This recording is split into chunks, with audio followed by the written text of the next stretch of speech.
galerinha do sexto ano, aqui é a Tia Lia e hoje nós vamos dar continuidade da nossa aula sobre Grécia Antiga.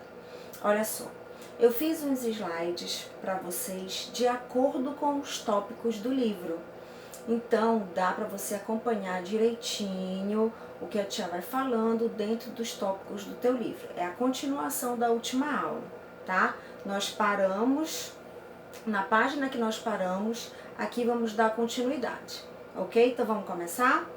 Então hoje nós vamos falar do teatro. A tia fez um slide aqui para vocês darem uma olhada, aí eu vou acompanhando por aqui, ok? Então olha só, o teatro na Grécia, ele vai surgir em 550 a.C. em Atenas. Como é que vai surgir esse teatro? Olha só. Vocês sabem que nesse período existiam vários deuses da mitologia.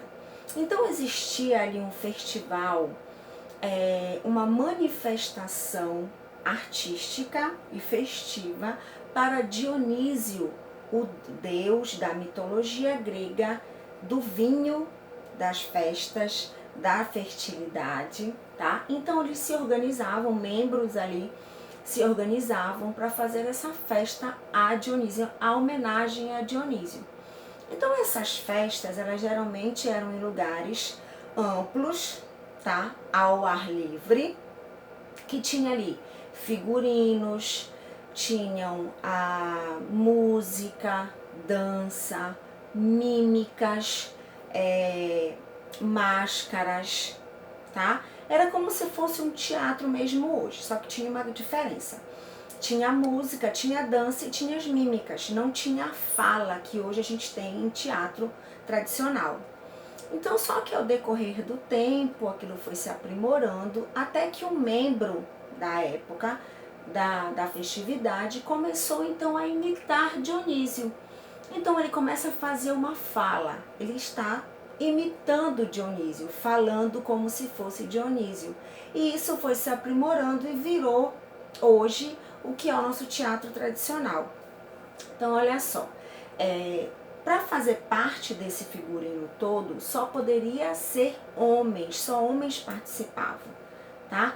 Para assistir, toda a população poderia assistir, inclusive os que não eram considerados cidadãos de Atenas, que eram as mulheres, lembram?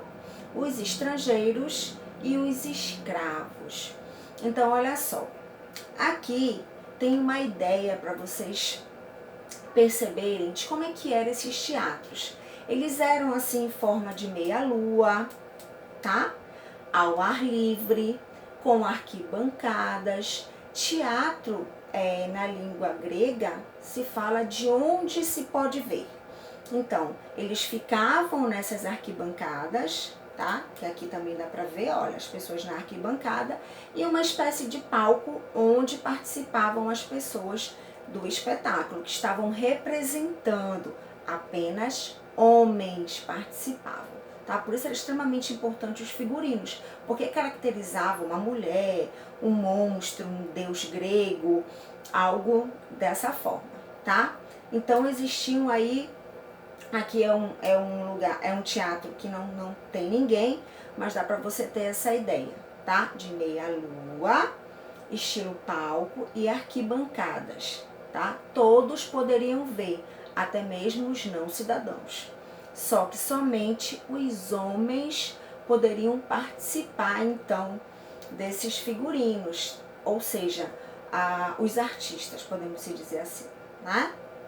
A gente tem aí umas imagens de máscaras, para vocês terem uma ideia, de monstros, de mulher, de deuses da mitologia, que era extremamente importante nessa época, né? Eles eram aclamados o tempo todo, toda a ideia, a história aí da Grécia, todos os propósitos tinham um direcionamento de um deus grego.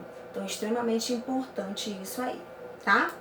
Então, dentro do mesmo tópico do teu livro, vem aí filosofia grega. A filosofia grega, ela vem surgir no século VII com a ideia, a mesma filosofia que a gente já sabe sobre o amor e a sabedoria, né? Então a gente tem a imagem aí de 3 grandes filósofos da Grécia, que são Sócrates, Platão e Aristóteles. Gente, a ideia da filosofia na Grécia é a mesma que nós temos dentro do contexto histórico, da razão, do pensamento, das buscas das respostas, dos fenômenos da natureza, da humanidade, tá? De todos os conceitos da filosofia que a gente tem até hoje, com a ideia da razão, de você pensar por você mesmo, para você criar um contexto, analisar esse contexto e raciocinar em busca dessas respostas. A filosofia, ela fala que você não pode aceitar qualquer resposta dos teus questionamentos. A filosofia fala que você tem que buscar as razões dentro dos teus valores, dentro dos teus questionamentos, tá? Ela não vai ter uma resposta certa, direcionada, né? Isso vai depender de como você vê as coisas, tá? Então a gente tem aí a filosofia dentro do contexto grego que vem no século VII, ok? Então vamos lá. A gente tem aqui a arquitetura grega. A arquitetura grega, ela já vem no século VIII. Eu quero que você perceba nessa imagem as estruturas que elas estão formadas em formatos bem calculados, em formas geométricas, percebe aí? E o que isso quer dizer, Tia Liana? Quer dizer que nós já tínhamos a função da matemática e dos cálculos dentro da arquitetura grega. Então você pode perceber, ela é uma imagem muito parecida com o que a gente tem no livro, só para vocês perceberem aí. A gente tem mais imagens aí de pessoas que são quem? Os deuses gregos da mitologia. Então assim, você pode perceber que são todas praticamente iguais. Isso demonstra totalmente uma engenharia de cálculos e matemática. Dentro da arquitetura, eles vão usar pedra, mármore, calcário, que é uma espécie de rocha, tá? O mármore, tá? Que é o que caracteriza essa imagem que a gente tem aí. Então, esses são os materiais usados na arquitetura da Grécia, grega, né? Olha só, aí tem uma formação já ainda não acabada, só para vocês terem uma ideia. Essas arquiteturas, elas aconteciam para o público em geral, tá? Da Grécia. É assim, elas eram usadas como se uma forma de templos, para celebrações religiosas, para cultos religiosos, eram usados para acontecimentos esportivos, tá? Ela tinha um propósito público, não esqueça, tá? Então vamos lá. A gente tem aqui a arte na Grécia. Olha só, sexto ano. A arte na Grécia, apesar de nós termos aí várias formas de mulheres, inclusive no nosso livro a gente tem ali uma imagem de Afrodite, né? Nós temos lá no nosso livro. Só que eles não tinham essa ideia de homenagear alguém específico. Não, vamos colocar uma mulher ou um homem para simbolizar ou para homenagear. Não, não era essa a ideia.